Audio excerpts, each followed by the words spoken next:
Welcome to One Move at a Time, the U.S. Chess podcast that explores people and organizations who are advancing our educational mission to empower people, enrich lives, and enhance communities through chess. Our goal is to give you ideas and methods you can use in your own community to help you build chess in your area, one move at a time. Make sure to listen to our family of U.S. Chess podcasts, which include cover stories with Chess Life on the first Tuesday of each month, in which Chess Life editor John Hartman goes more in-depth with each month's cover story, Ladies' Night, which drops on the third Tuesday of each month, and that is hosted by our women's program director Jennifer Shahadi, and on the fourth Tuesday of each month, Chess Underground, hosted by our assistant director of national events, Pete Karianis, in which he examines the game's eccentricities, peculiarities, and theoretical novelties. All can be found at the podcast link on Chess Life Online at uschess.org, or by subscribing via Apple Podcasts, Google Podcasts, or Spotify.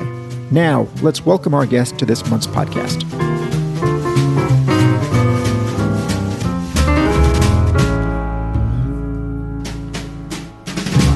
In the summer of 1993, I was visiting New York City. I was 28 years old and had played chess casually most of my life, but I had never played a rated game or been a member of U.S. Chess. My father had been a member when I was 14, and so I did have some knowledge of Chess Life magazine. That summer day, I walked into Coliseum Books at 57th Street and Broadway, a popular bookstore that is now sadly long gone. On one of the front tables, I saw, for the first time, the 1988 book Searching for Bobby Fischer, which had just been re-released because the movie version was shortly to come out. With no hyperbole, I can say that I had one of those life-changing moments.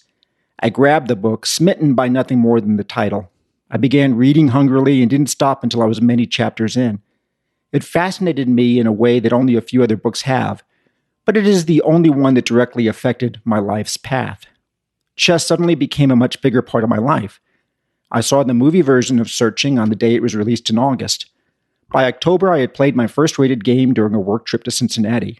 I was living in Savannah, Georgia at the time, and joined the newly formed Savannah Chess Club and created the club's newsletter. This led to taking over the Georgia Chess Association's newsletter, which led directly to my being hired as Director of Publications by U.S. Chess in 2005, with my prime job duty being editor of Chess Life. And now here I am, almost 17 years later, interviewing Fred Waitskin, the author of Searching for Bobby Fischer, along with his wife Bonnie, for this July edition of my One Move at a Time podcast. Further, as editor of Chess Life, I'd commissioned an article by Josh Waitskin, and I've become good friends with Bruce Pandolfini, who figured so prominently in the book and movie after having spent many years editing his Chess Life column. The book remains relevant more than 3 decades since its release. Last month, former Chess Life columnist Grandmaster Daniel Naroditsky was named as the New York Times new chess columnist. In his very first column, he included a puzzle from a game by Josh against Ed Fremkin, writing, "Today's puzzle features Josh Waitskin, an international master and the protagonist of the 1993 film Searching for Bobby Fischer. Josh Waitskin is often overlooked, and today's puzzle, in which he defeats a national master for the first time, is one of many scintillating wins in his long chess career." After Naroditsky wrote that, this made me think it is high time that this Daniel interview Fred and Bonnie Waitzkin and examine with them, these many years later, with Josh no longer actively participating in the chess world, what did it all mean? It's my privilege to introduce Fred and Bonnie Waitzkin. Bonnie and Fred have been married for 58 years. Bonnie originally learned to play chess watching the Fischer-Spassky match on PBS, hosted by Shelby Lyman. Bonnie writes, "For years after 1972, the chessboard and pieces became lost behind the books in our crowded New York City apartment. When my firstborn Josh discovered chess in Washington Square Park, I rediscovered my love for the game. Fred and I fought over who would take him to the park, to lessons, to tournaments. Usually Fred won. Meanwhile, at the request of my daughter Katya's kindergarten teacher, I started teaching chess at PS3, eventually organizing and teaching an after-school program. I took a team from PS3 to the Nationals where they won the Bughouse tournament and placed third in elementary. I began organizing chess programs in many New York and New Jersey schools and seriously transforming chess players into chess teachers, which became a major trust in my own chess life." Bonnie continues, "Perhaps my most exciting chess accomplishment, aside from Josh's meteoric rise, was the program I organized at Princeton Day School, where my students won the Nationals many times, both individually and as a team. I encouraged schools to offer chess in the curriculum in K through 3 so that students could discover their intelligence over the board, where language is not an obstacle. When I introduced chess to a first grade class, and when students got it, as they usually did, I would get goosebumps. Perhaps my emotional investment in making chess players of little students was an echo of the excitement of Josh's early passion for the game. Now, pushing 80, as my doctor recently reminded me, I still do problems online every day and play games with my children and their friends. Fred Waitskin started his writing career writing feature journalism, personal essays, and reviews for numerous magazines, including Esquire, Forbes, the New York Times Sunday Magazine, the New York Times Book Review, New York Magazine, Outside Magazine, and Sports Illustrated. His books include Searching for Bobby Fischer, published in 1988, Mortal Games in 1993, the 2000 edition of The Last Marlin, a memoir that was selected by the New York Times as a best book of the year, his first novel in 2013, The Dream Merchant, and his second novel, Deepwater Blues, published in 2019. In addition to Josh, the Waitskins have a daughter, Katya, and 2 grandsons, Jack and Charlie. Joining us today for the first time as my co-host is Melinda Matthews, our publications editor at US Chess, a former editor of Chess Life herself, current editor of Chess Life Kids. She also happens to be close friends with the Waitskins and is a chess parent herself. Due to scheduling difficulties, Fred and Bonnie spoke to us at different times, and Bonnie will be part of our discussion later. First up is Fred, and Fred, welcome to the One Move at a Time podcast. Thanks for having me. And thank you for sitting through that extraordinarily long introduction. It was a lovely introduction. Beautiful. Well, thank you. So the first thing I'd like to just find out is, when did the idea that Josh's story could be a book first pop into your brain? Well, it was an accident, to tell you the truth. I had written a couple of stories about chess in Washington Square Park and in the city for New York Magazine. And one of the editors at Random House read my stories. His name was Joe Fox. Really, actually one of the great American editors. He was Ralph Ellison's editor, and he loved chess. And he read this piece, and he invited me up to his office. We sat and we talked about chess for, I don't know, a half hour or 45 minutes. And then he said to me, "But why are you interested in chess?" And I said, "Well, I've got this kid, he's 7 years old, or he's going to be 7 soon. And he loves chess. And I think he's really good at it. I mean, he's just a kid, and he hardly knows how to play. But he can already beat me, and he's just been playing a couple of months." And Joe listened, and he said, "This is your book, not writing about chess in the park. This is the book you should write. I can tell you have passion for it." That's how the idea became a reality. Now, did you realize at that time that Josh was a genuine prodigy, or did you just think he's good at it? No, I had no idea. I mean, maybe I would have had dreams about that because he'd go to the park and he'd sometimes beat an adult, and you can fall into the fantasy. But I had no idea that he was a prodigy. And just to continue with the Joe Fox story a little bit, they offered me a contract, and I was kind of taken aback because, again, Fox is a legend in the literary world. And I started to think, what have you done, Waitskin? You've taken this advance from Random House to write your first book based upon your kid who's been playing chess for less than 6 months. And what if he gives up chess after 3 months? What are you going to say in the book? So it was a challenge and very spooky. That's how it started. Now, you certainly were an accomplished writer at that point, but you had never written a book. Were you must have been pleasantly surprised by the positive reviews it garnered. It's a funny thing about a book. Sometimes I coach talented young novelists, and I get asked by kids that are just graduating college, should I be a writer? I'd like to write a book. And I've worked with young writers on books. And there's an incredible difference between having the idea that you want to write a book and even being somewhat talented or even very talented as a writer and writing a book. Because writing a book is hard. And there are challenges that you can't begin to understand unless you're doing it. So it's true. I'd been writing for a while. I was a short story writer and I wrote magazine articles, but I'd never written a book. So part of the fear of this, in addition to the idea of writing a book about my young son, and I didn't know if he was going to be great at chess or if he was going to continue chess, was whether I was capable of writing a book. So I had to teach myself how to write a book while I was writing the book. That was just my first book. It was only 5 years after publication that it appears on screen. When did the movie industry start coming calling to you? Fairly soon. The book came out, and I got a phone call from Tom Stoppard, the playwright, and he said he found the book and asked me how I'd think about a movie. And he said, let me try to promote it. I'd even like to write the screenplay. And he tried to promote it, tried to raise the money and couldn't do it. And then it kind of like fell into a quiet abyss for a while. And then one day, I got a phone call from Scott Rudin at Paramount. It was kind of absurd when I think about it now. He said, I'm driving in a limousine with Francis Ford Coppola. Do you know who that is? I said, yeah, I've heard of Francis Ford Coppola. He said, we were talking about your book. And that was 3 years later. So like, I thought it was sort of a dead issue, the question of the movie. But it kind of sprang into life at that point.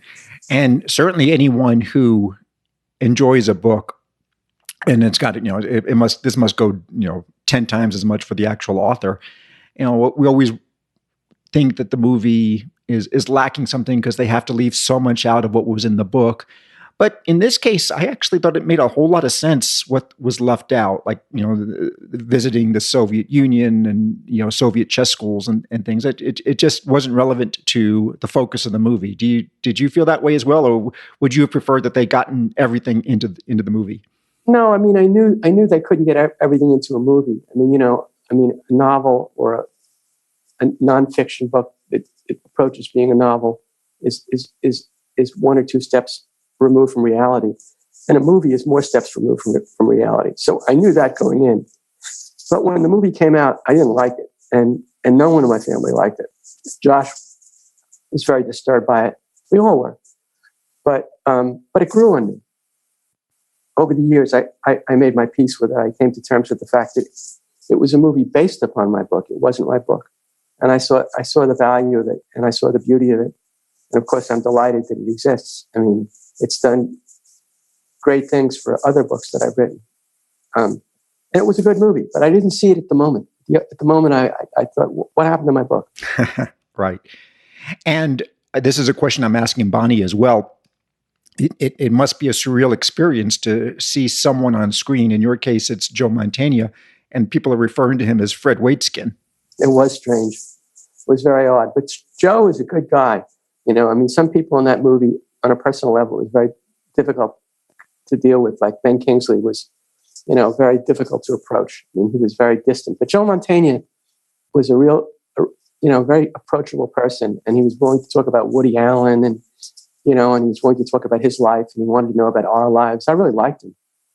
Still, when you see larger than life on the screen, Fred Waitzkin, who isn't Fred Waitzkin, and certainly Bonnie felt this way about seeing Joan Allen on the screen, although she was also quite wonderful in a personal sense. It's strange and interesting. So I had not considered this until this very second, but you mentioned Coppola. Joe Mantegna appears in Godfather 3. Is there any connection, or is that just coincidental that Joe Mantegna and Coppola were both, kind of attached to this project? Well, I say kind of, but I think you know what I mean. There were all sorts of rumors about who would play, the father lead in that movie. Tom Hanks was one. I remember, and he was booked on another film at the time. I'm sure Joe Mantegna was one of several that were up front as possible choices, but and he was great, a great guy. So 30 years on, you've largely have left the chess world. I guess it's safe to say you've entirely left the chess world. What can you talk a little bit about that? Do you miss it, or was it just a happy phase of your life? Well, all of those things. The story was interesting in the sense that, like, when Josh decided to leave the game, I guess he was about 20 years old. And at that point, he was a strong international master, and he wanted to become a grandmaster. And there were very few closed tournaments in the United States, almost none. And so he had to go to Europe to play in tournaments where he could get grandmaster norms. And he got homesick. He didn't like it there. He had a yearning to go to school. He had a girlfriend. I mean, he didn't want to be living his life in Europe, and he sort of reached the end of his rope as a chess player. I mean, he didn't want to spend the rest of his life as a professional chess player. So he decided to leave the game. It was sort of hard for him to leave the game. He left it more easily than I did. But he came to me at one point and he said, "Dad, you've been writing about chess for every magazine in the country. And you've written these 2 really good books. And this is your moment to leave it and do what you've always wanted to do. If you don't do it, you'll be the chess writer." I guess I'm the chess writer anyway, so it's Searching for Bobby Fischer. But that's why I left. I mean, I brooded on that because I was walking away from a lot, but I thought he was right. And so I stopped writing about chess. And, you mentioned the Frumpkin game. My publisher asked me to write a little piece about the Frumpkin game, a recollection of it, a few days after it appeared in the Times. And I think it's the first writing I've done about chess. I mean, I don't know, maybe something will come up and I've forgotten, but I don't know, 20 years or 25 years. I haven't written about chess for a long time, but it was fun to do it. Just that little 2 pages, but I enjoyed doing it. It brought back a nice feeling about how I used to do it, because it was weird. The way I wrote the piece is quite honest. I didn't understand what was going on in that game. I was a fearful dad thinking that my son was losing, but he was winning. And I often wrote about chess that way. I mean, when I wrote the Kasparov biography, which was a wild experience because, I knew nothing about high-level chess, grandmaster-level chess. And yet I was writing about it for a lot of people. But that was kind of the approach that I chose to use. That it was the only approach that I could use. How to write about a very technical subject using metaphor so that a guy that didn't know anything about chess could feel it. How could you read these games of Garry Kasparov's that I described if you weren't a chess player and sort of feel what he was doing? And that's what I did. And that's what I did, retrospectively. And I didn't think about it, but I just did it. It just came as muscle memory when I wrote about the little Josh game. I mean, I didn't understand what was going on, but I felt my own fear, and that became part of the game. If that makes sense. No, it does. And you actually talked about 2 things there that I have follow-up questions for, but I'm going to tease the listeners with that and say, I have some questions about how the book affected the Waitskins as a family. But Fred felt that Bonnie was better suited to answer these questions. So we're going to listen to Bonnie now and give her answers there. So joining us now is Fred Waitskin's wife, Bonnie Waitzkin. She's coming to us from Martha's Vineyard, and she's going to answer a couple of questions for us that Fred felt that she was better suited to answer. And the first question I have for you, Bonnie, is, did chess ultimately have the value to Josh that some other endeavor might have had? For example, what if he had devoted similar intensity in his young life to, say, mathematics instead of chess? Do you still think that he would have ended up in the same area that he is now? No, I don't think so, because he loved competition and he had great passion and heart for the fight. And he didn't really love playing computers as much as he loved playing people, which makes sense. And, he later became a Tai Chi world champion. He became a black belt at Jiu-Jitsu. And those other competitive sports. So I think if he had been a mathematician, he might not have gone that way. However, I have to say to you that most of the mathematicians that I know are also chess players. Right. But so I just kind of drew mathematics out of the air. What if he had been a competitive travel baseball player?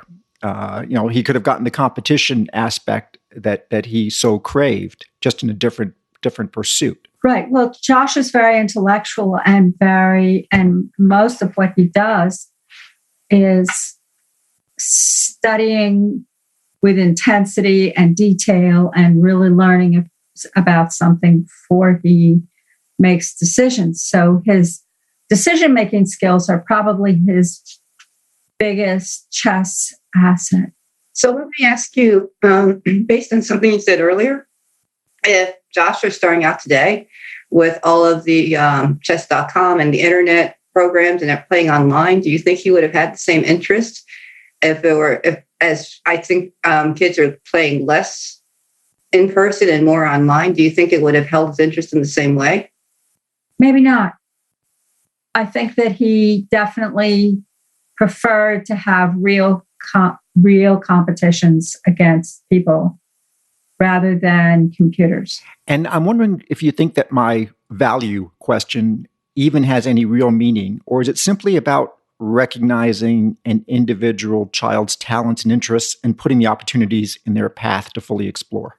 Well, what I discovered as a chess teacher was that many kids who could become very good chess players, and even with great benefits to their lives, never were exposed to chess. So I think that value of chess as an educational tool is huge. And so I never taught in any program unless the school offered chess in the curriculum. And I preferred to start in kindergarten. Now, reading your bio, I had no idea how extensive your chess teaching history actually is. Would your 20-year-old self have been surprised to find out that you had made something of a career of a chess teacher? I never heard of chess. I was completely ignorant of chess, and I never played or thought about playing until we started to watch Shelby Lyman on the Fischer-Spassky match and on PBS.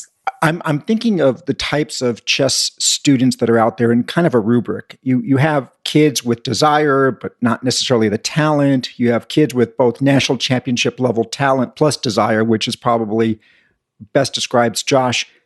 Do you have different advice to parents of different types of kids in this regard about their chess life, or do you tailor it to the specific individual child? Well, of course, both. But my experience was that chess players, children, divide into three basic groups. And you have kids who probably shouldn't start learning chess at a very young age, or they find it very difficult because they can't see straight lines and they don't have certain skills which you need to be able to calculate to see the moves. And about a third of the children that I met were exceptionally good at chess and learned very quickly. They were quick learners and got very excited by chess. And a lot of those kids are bored in school because they're not challenged. When children are bored, they don't say it's too easy or I should be learning faster, or they don't know why they're feeling uncomfortable, and sometimes they misbehave. So frequently children who are benefit the most from learning chess are kids who are misbehaving in the classroom, which was also Josh. Oh, really?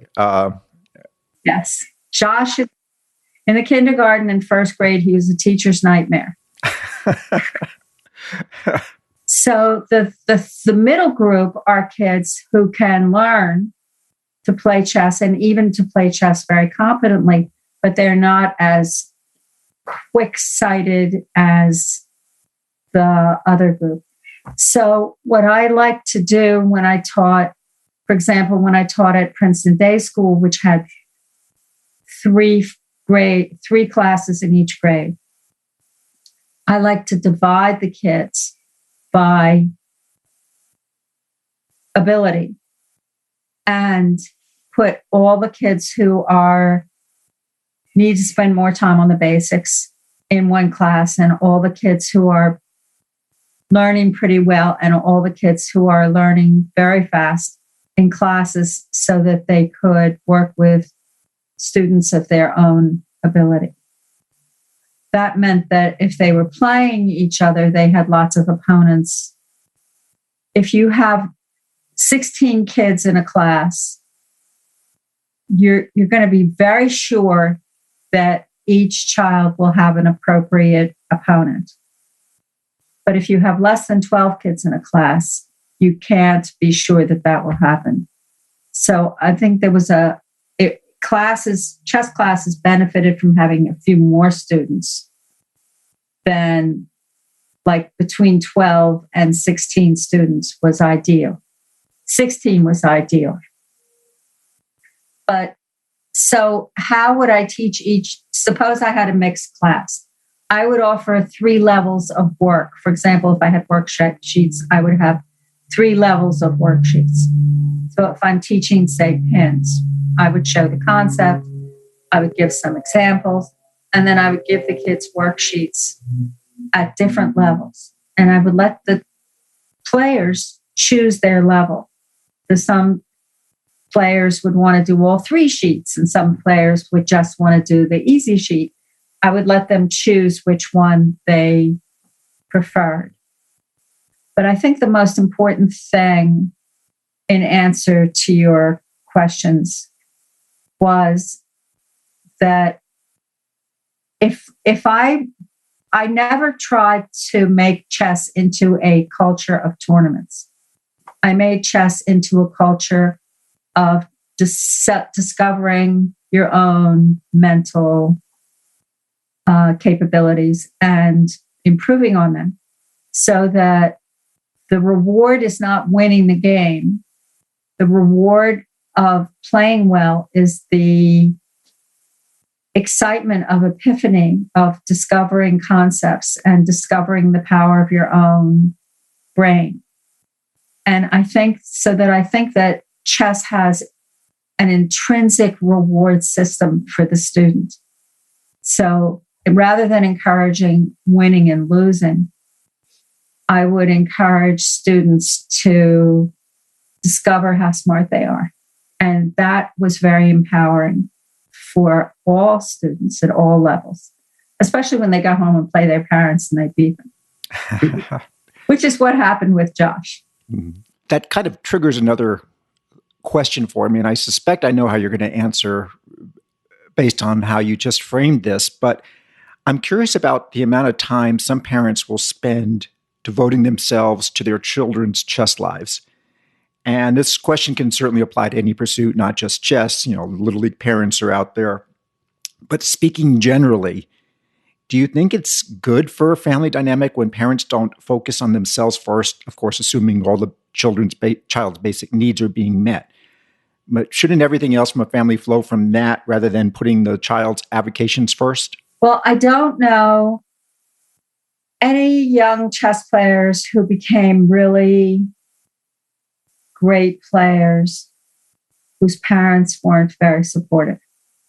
I don't think you can take chess lessons unless your parents arrange them. I don't think a 9-year-old can go to chess tournaments unless the parents take them. And if the parents arrange the lessons and take the players to tournaments, that's a big commitment. So I guess that answers the question. Yes. And I would say that as a former chess parent myself, I guess I still am a chess parent in some ways. It's finding the balance between, I've noticed that one parent tends to take the dominant role in going to tournaments, taking their child to lessons and doing those sorts of things. So the other parent can maybe be supportive, but help focus on keeping the rest of the family unit healthy and moving along as well. Is that sort of the case that you had? Well, I loved chess and I really wanted to always go. Mm-hmm. But Fred was writing an article and then a book about chess, so he had an excuse to always be the one to go. And I had a daughter, a younger child, so I couldn't just disappear every weekend, or we probably both would have gone. I suppose I was a frustrated chess lover who ended up keeping the family together. And what is your favorite memory from Josh's chess life? Oh, wow. That I have to think that there were so many high points to Joshua's chess life. I mean, a favorite memory. And then there was the book being published, and then there was the movie coming out. I mean, there's so many layers of Josh's chess life. I have to really think about that. Well, we can come back to let that mull. Let's talk about the movie for a second, because I'm curious about the experience of seeing yourself portrayed on the big screen by Joan Allen. To me, that seems like that must be a surreal experience. Well, Joan Allen came and followed me around for a whole week. She went to my chess classes. She spent some time studying me. And even though I'm short and dark-haired and Joan Allen is tall and blonde, my friends all thought that she was quite like me in her portrayal. Joan Allen is a person who, if you tell her a story, the emotion of your story comes back to you so powerfully. It's like she's like a megahorn. You know, she's an amazing actress. And I have to say there's some scenes in that movie where she really draws my tears, because I always experience the emotion that she portrayed.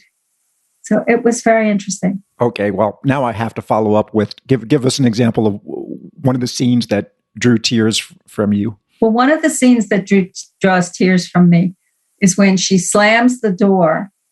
I have to tell you about that door because, okay, so one day I'm coming up the stairs with bags of groceries and the phone is ringing and someone is saying, I'm downstairs. I'm the set designer for Paramount, and I want to look at your apartment.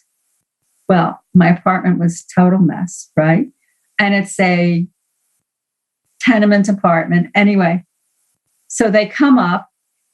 I'd been ambushed, and they come up, and the door to the bedroom in my living room, the door in my living room that goes into the bedroom, has been painted so many times that it has like drips that are painted over and painted over. You know, it has a certain look. Well, the door that they put, that Joan Allen slams when she says that if you, whatever, I'll take him away. If you don't let him play chess in the park, I'll take him away. That door, if you look at it, and the camera just stops on it for a second, is exactly like the door in my living room. It leads into our bedroom. Now, was that a on-location set, or was that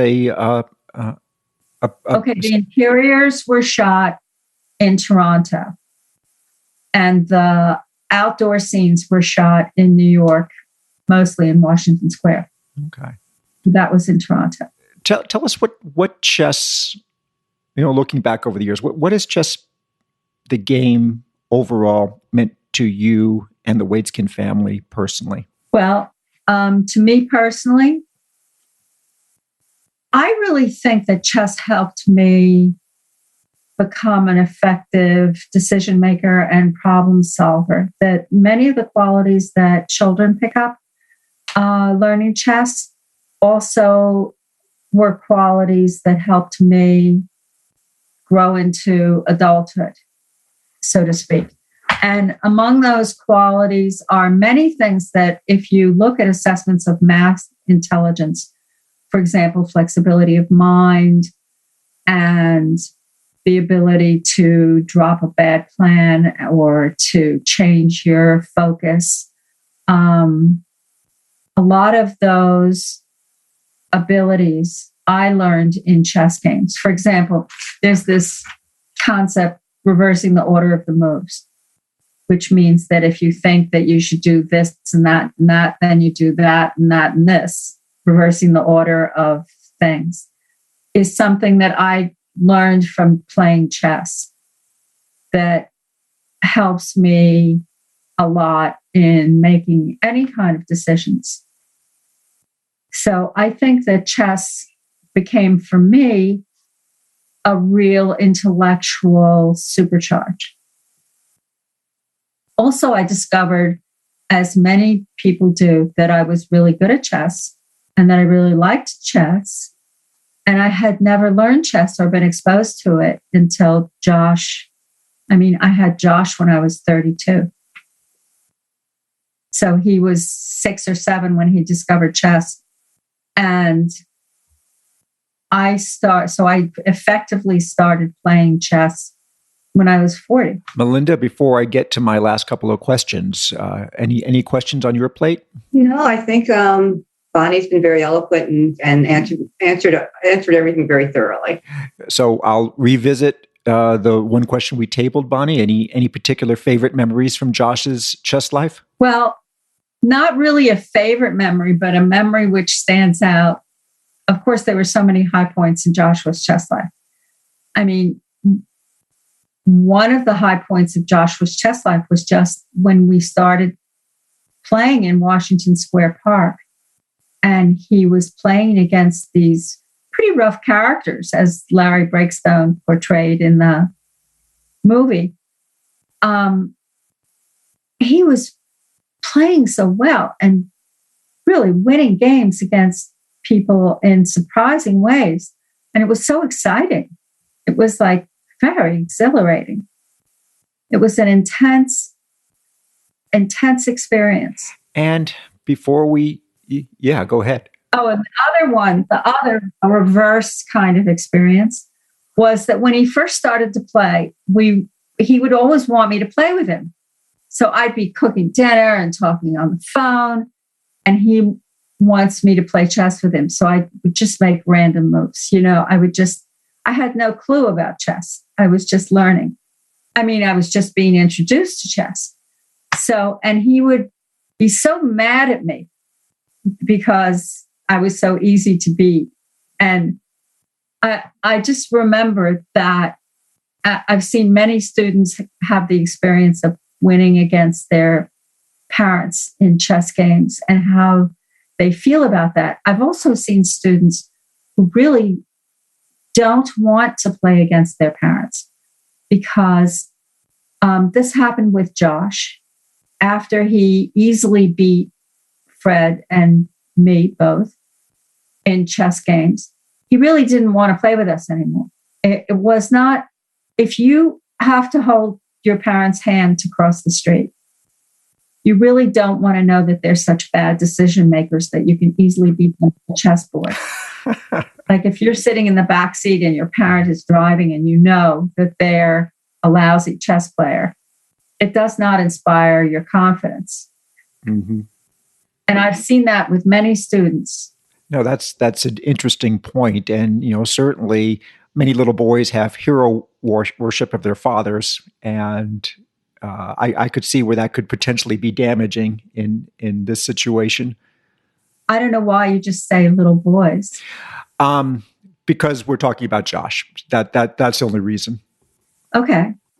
Well, many little girls too. I mean, as a little girl, I have to say, if I had been exposed to chess, I would have loved it and I would have learned it. But I grew up in a world, I was born in 1944. I grew up in a world where women were not encouraged to do any of those things. Have you, I imagine in your chess classes, you've noticed a strong increase in female participation. Well, in my chess classes, what I discovered is that girls learn differently than boys, and they perform differently than boys. For example, a simple exercise of teaching a beginner checkmate problem, like a queen and bishop checkmate on where the king is on the right side of the board. And then I would put the king on the left side of the board and I would set up the position for the same exact checkmate. Now, girls would be more likely to want to repeat the move that was right before. And boys would be more likely to reverse the pattern and make the correct move. And this was something that I discovered. Now, if I pointed out to a girl that this was a pattern and that it could be reversed, information would immediately be applied and that would be overcome. But there seem to be certain basic differences in learning patterns between boys and girls. But again, girls are not encouraged to be strong in these areas.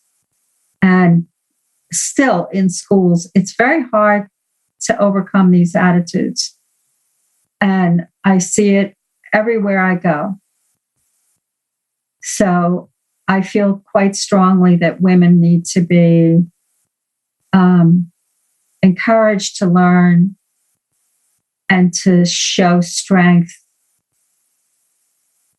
earlier at a very young age. And that our culture is so seeped in having girls wear pink and boys wear blue. And that applies through all phases of our culture. I couldn't agree with you more there, Bonnie. Right. So I know I would have been a different person if I had not been told to be quiet. And I mean, I was an invisible girl in school. I was one of those little girls that the teacher doesn't learn the name of because I never picked up or misbehaved or anything. I was just trying to survive. And being a good girl, right? Right. I was a good girl. And I remember when I was in first grade, my brother came to pick me up and he asked for Bonnie. Well, my name is Margaret Louise. So the teacher had been calling Margaret Louise on the roll and marking me absent because I didn't answer because I was called Bonnie.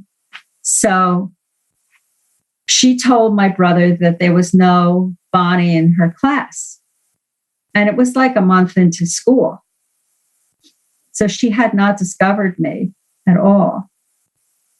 I call myself the invisible girl. So as a teacher, I always made a big effort to discover the invisible girls. And there are invisible girls in all the classes. Bonnie Waitzkin, thank you so much for taking the time to join us on this July edition of One Move at a Time. Really appreciate it. This was fascinating. I learned a lot about the Waitskin family that I had not known before. So, that was really interesting about your wife's insights into how it affected the Waitskin family. But I want to come back now to you, Fred, and talk about two things that you mentioned before we broke. Mortal Games: The Turbulent Genius of Garry Kasparov is the book you mentioned, and you talked about what an experience it was working with Kasparov. You were embedded with the Kasparov camp during his World Championship match preparations against Nigel Short. I've got a few questions about this. One, did that experience change your perspective on your experiences with Josh as you saw chess life on an even higher plane? It's an interesting question. I was with Garry, working with his camp prior to the last Karpov match. Not Nigel Short. Oh, okay. My apologies. Are you with me? That's okay. Yeah. That's okay. I was with Garry for probably 2.5 years, but it was building towards the last Karpov match. But the question that you're asking is, how did it affect the relationship with Josh? It was very interesting. Garry is very a powerhouse personality, and he can be very difficult to get along with. He's a kind of my way or the highway kind of person. He doesn't like to be crossed, but he seemed to understand going in. I'm sure he was attracted to the idea of my writing the biography. He asked me about it. Why do you want to write this book about me? I'm sure he was attracted to the idea because of Searching for Bobby Fischer, because it had been such a hit. From reading that book, he certainly felt that my relationship with Josh was, I don't want to say unusually powerful, but very powerful. I mean, most parents relationships with a child is powerful. So he was very, how should I put it? He was very tender about it. And I developed a regard for him along those lines. I mean, I can't tell you how many times I would watch him train, and Josh would come along, and Josh would become part of that scene. Josh was a strong player then. He was already an international master. So he'd sit with Gary. They'd play blitz together. He'd analyze with Josh. I remember we went to Linares together, three of us, 2 times, which is one of the strongest tournaments in the world. 12 really powerful grandmasters. I think it was 12. All the top grandmasters, and Gary and me and Josh. And at the end of the games, Gary and Josh would go up to Gary's room. Not every game, but many games, and they analyzed the games together. And he was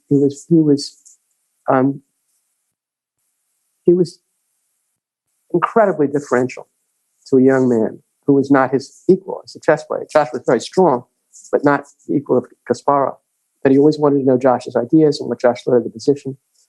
So I think that opened the door between the two of us emotionally, if that makes sense to you. Yeah, it does. And that also feeds into my next question, which is, given your relationship with Kasparov, did it surprise you at all when he ended up putting his life and liberty on the line as a Putin critic? No, it didn't surprise me, because Gary, as I knew him from the beginning, I mean, you have to realize that from the first day that I met Kasparov, he was arguing against communist rule in Russia, the Soviet Union.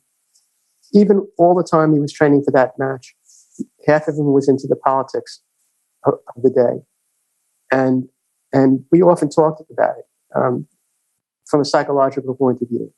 He always needed to have a larger element, a larger counterpoint in his life to play against the chess game that he was going to play, almost as if he saw the chess game as trivial. Not trivial, but secondary to other things in life.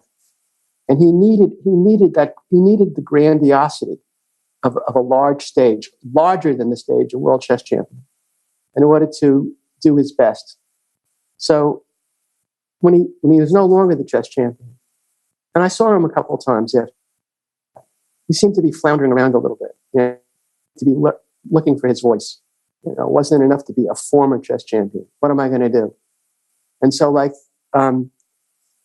becoming the enemy of Gorbachev was consistent with his politics, but also consistent with his personality. Enemy of Gorbachev, but also then later on, in a much more harrowing way, an enemy of Putin. I'm sorry. He was an enemy of Gorbachev, surprisingly so, when I was there with him. Because I thought that Gorbachev was like liberal in comparison to what had come before. But yes, Putin. I meant Putin now. And so before I get into some additional questions, Melinda, as you hear some of how Fred has talked about Josh's chess life, you are a chess parent yourself of a very accomplished young player. Why don't you talk about Nikki and talk about your own feelings, being a chess parent, and what it all meant to you as Nikki is now as a young adult. Okay, that's a tall order there. I relate to a lot of what Fred said about being the parent who doesn't play chess and just sort of trying to figure out what it all means. And even when I wrote about it and blogged about it, it was sort of from that perspective as well. I learned early on to count pieces and get nervous if you had fewer pieces, but I didn't really know what any of it meant. So in that regard, I totally relate to what Fred was saying about that. And for me, what it's all meant, it's led to a whole career for me. It went from being a chess parent to being a blogger for US Chess to coming on as your assistant editor. And now I'm in this position. For Nikki, it meant a scholarship to Lindenwood University. And he's now teaching chess with, I'm going to get this wrong, but Sunil Waramakri's organization down here in Sunrise, Florida. The National Scholastic Foundation for Chess, I think it's something like that. I'm sure I put it together incorrectly. So it feels like a bit of a full circle for me as well. Does Nikki get bemused at all by the fact that you, a non-chess player, is doing the job you're doing? He does, and he definitely has tried to bring me along, but I don't have that kind of analytical mind. I know how the pieces move. I know how to read notation, but in terms of the analysis, I seem to be a better writer than a chess player. Let's put it that way. So that's where I stand with that. But chess has been good to us.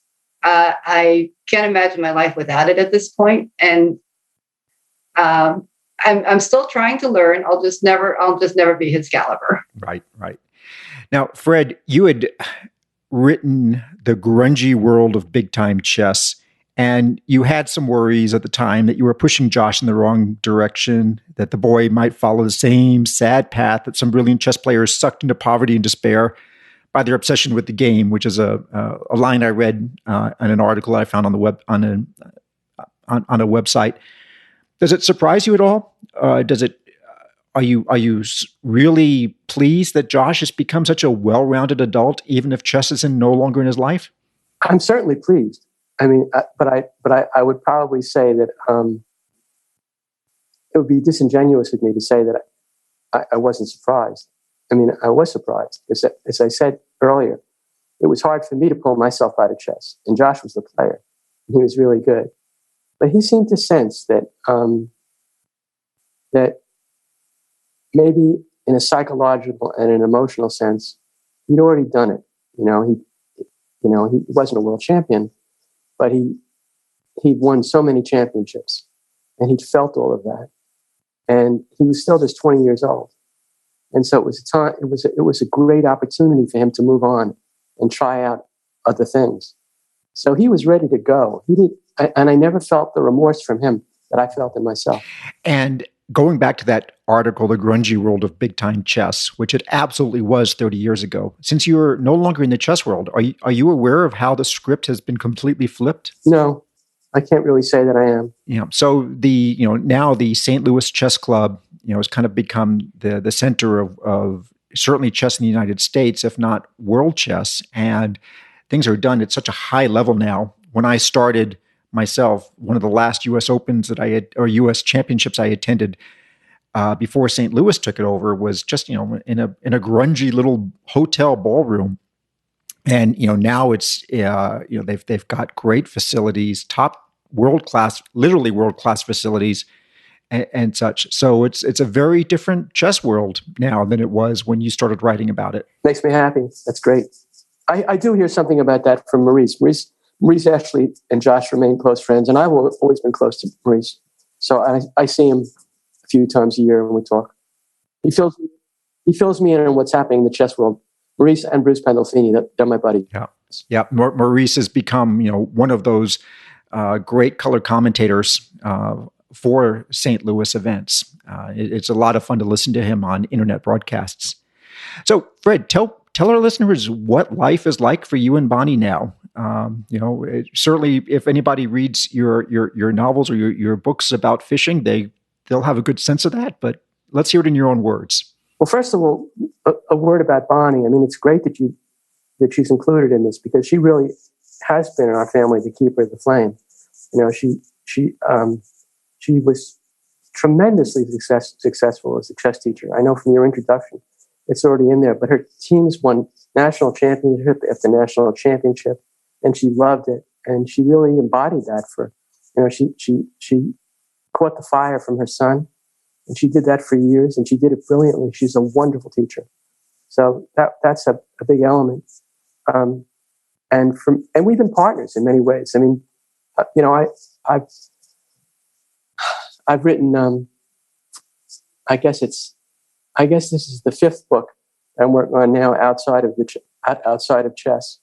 And she's been my editor for every one. She's a fantastic editor.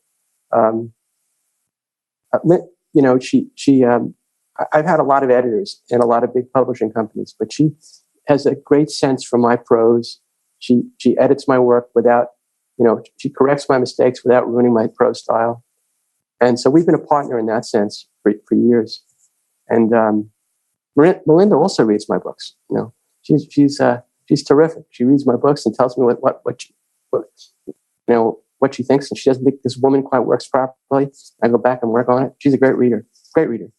It's always fun to get those drafts. It's a treat for me. So, and then she reads it again and says, "You really improved this, Fred," which I love. She's a great reader. Well, since you're mentioning that you're working on a new book, is it anything you're ready to announce here? I mean, when I say I'm working on a new book, I'm right at the beginning of it. But I'll tell you a little bit about it. I mean, I wrote a piece for the Times magazine. Oh God, I'm so terrible with years. I guess because I'm trying to ward them off. But let's just say it was around Searching for Bobby Fischer time, and it dealt with my best friend in high school, who was the smartest kid in my school, and maybe the smartest guy that I've ever known. Brilliant guy, and he came from a very peculiar family, dysfunctional family, but very wealthy family, and a very there's too much to describe here, but it was a very odd family in the sense that the father was a bigamist and a multimillionaire, and he had a second wife. The first wife didn't know about, and my friend grew up under unusual circumstances, and he went to college with a negative impression of himself. Didn't think he was really smart, but he was a genius, and he befriended some of the great philosophers in the world, including Saul Kripke, who's a lot of people think is the closest thing to Bertrand Russell that lives. And so Ralph was brilliant, but everything started to go wrong in his life at one point. And he invented many things. He wrote articles on the best philosophers in the world. Everything started to go wrong in his life, and through a series of circumstances, he became a homeless person.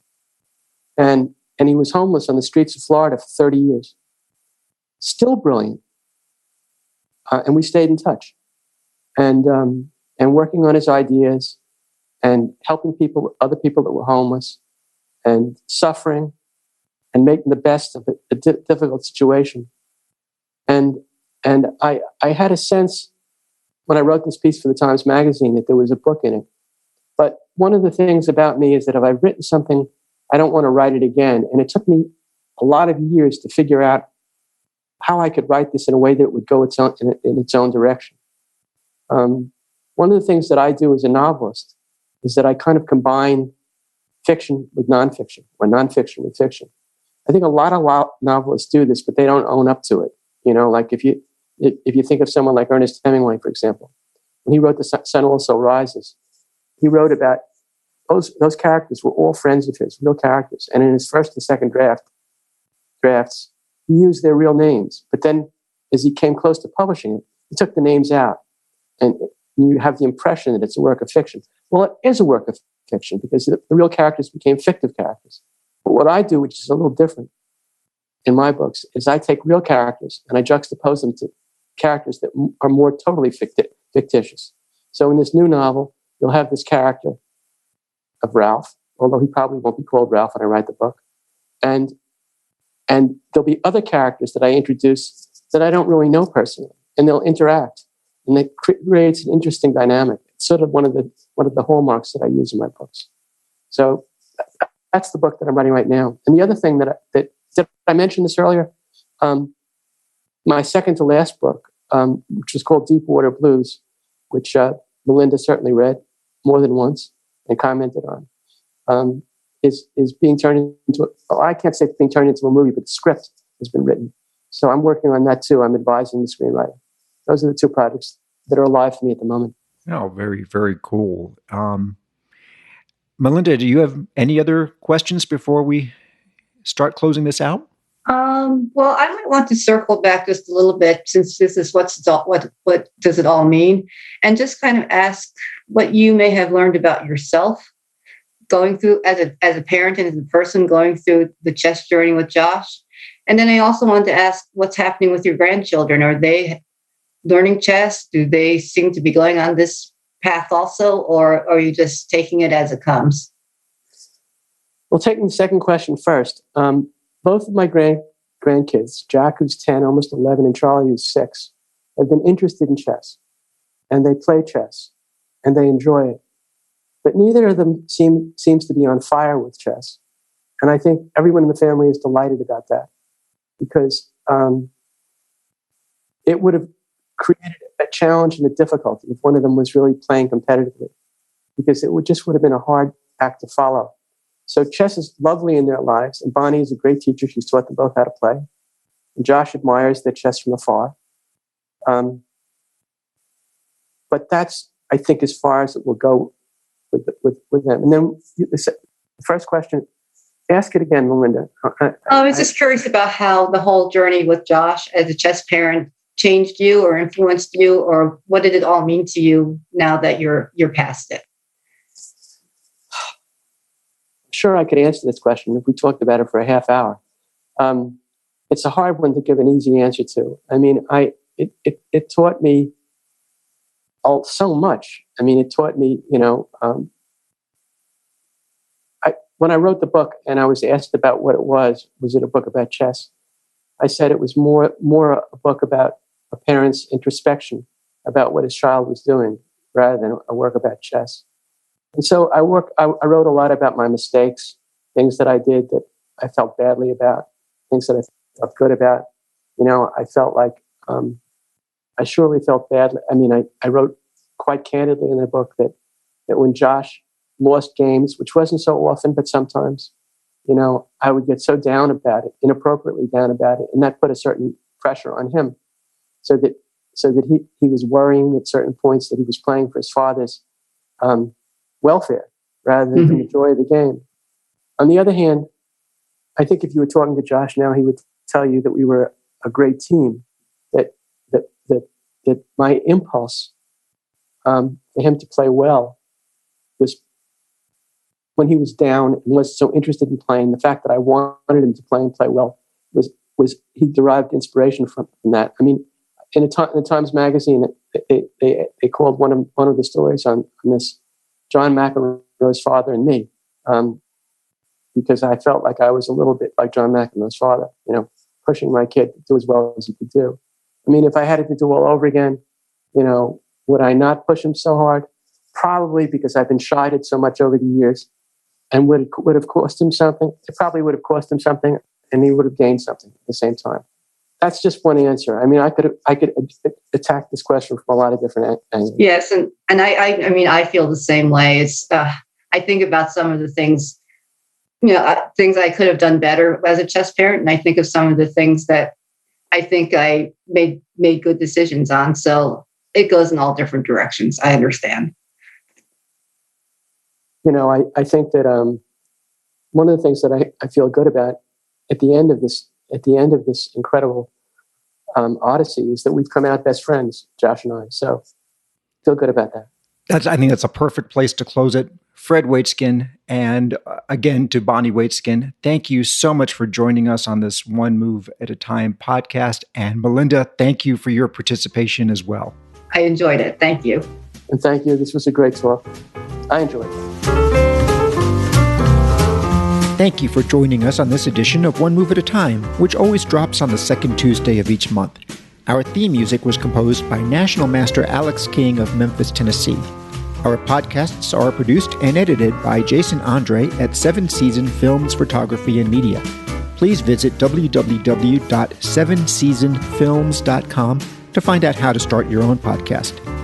Our sister podcasts at US Chess are Cover Stories with Chess Life on the first Tuesday of each month, Ladies Night, hosted by Women's Program Director Jennifer Shahadi on the third Tuesday of each month, and on the fourth Tuesday, Chess Underground, hosted by our Assistant National Events Director Pete Karayanis.